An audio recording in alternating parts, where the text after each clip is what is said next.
All right, so I built a few of these exhaust systems before using the online parts. This is my dad's Studebaker. I've put a higher compression, I guess it's a 299 or a 300, at the supercharger rebuilt. Anyway, got the original exhaust system on here, and it's just, there's some glass packs on here. Sounds kind of funny. These pipes are like really small, maybe 2 inches. This particular car has an X frame. I think it's common to Studebakers. Built like a bridge. I think this might be a convertible Lark frame, as I remember reading that somewhere.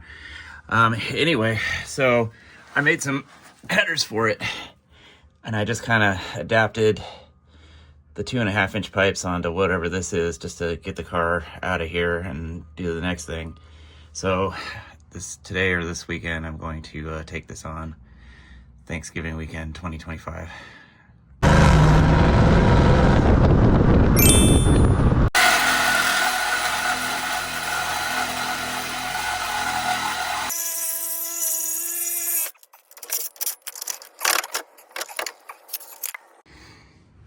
All right, a couple strategic cuts here. And it all kind of comes apart quickly.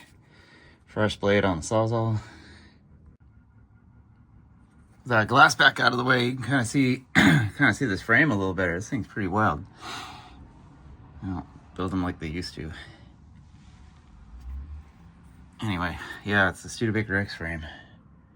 I've seen this thing since I was a kid. This is my dad bought this new, and yeah, I got to watch him work on this when I was little, and seen the bottom of this car since probably I was 2 or 3 years old. All right, I got the little adjustable jack stands. These things are your friends. And so anyway, I'm starting here with the muffler, get this in position. And all you have to do is connect the dots. You start at the front, measure this, and bring this up to this, and go from there. Kind of move down the line.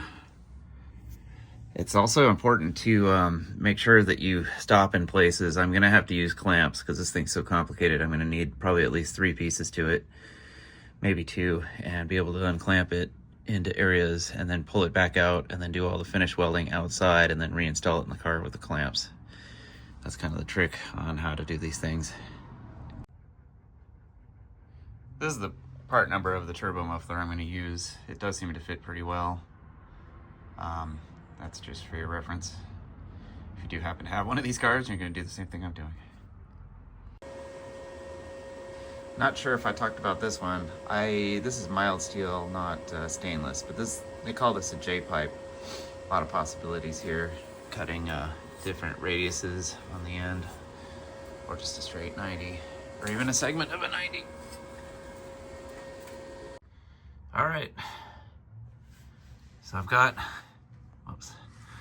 one side done, totally clamped down, welded off, TIG welded. It goes through these little holes. I got the turbo mufflers, and we're starting to mark up the other side. Just again, I just kind of cut these and get some tacks on there. Sometimes they're not right.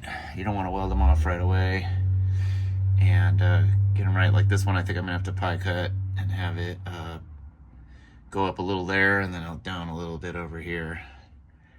But that's it. I think it took me about 3.5, 4 hours to do the first side. Those of you that have a lift out there, that's the way to go. But I do not.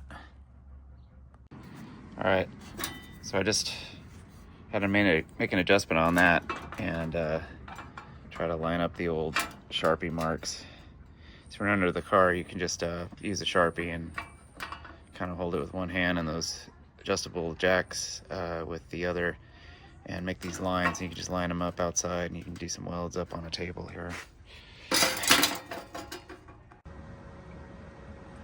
All right, so after the adjustment, make a couple of tack welds. I'm gonna go back underneath the car, make sure that's right, and just repeat. And then when you get it all to fit, you take it out and TIG weld it using stainless steel rod on your stainless steel pipe, and put it all together, and then you're done. Okay, here it is. I'm probably 2.5, 3 hours into it at this point. And so these are all the mandrel bents, the cuts, the extensions, the marks with the Sharpie to mark your location when you're under the car. Another extension into a J-pipe out. And here is the tailpipe. This kit came with some really shiny stuff, so I figured that would be the visible part that hangs out. This is the kind of thing I'm going for. It had pea shooters on it before, so I've given it this 45-degree angle. And yep, so now it's time to fire up the old TIG welder now that everything fits, and weld these things all off. And then when it's down there, I could weld it to the brackets that are bolted down underneath the car. Get this thing finished and see what it sounds like. You'll hear it at the end of the video, or maybe the beginning.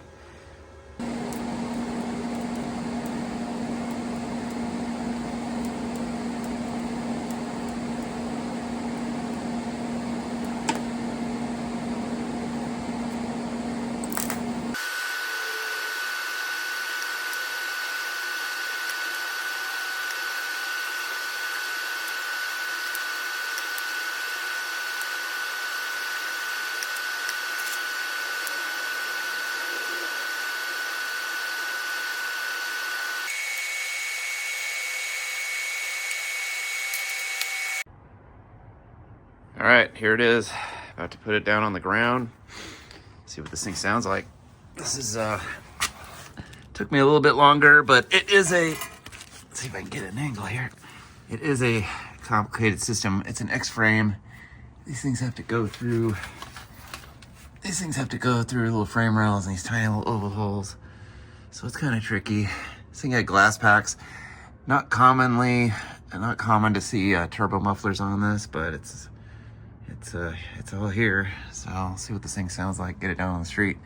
A little bit more work than I was anticipating. It's probably about 8 hours of work to do this.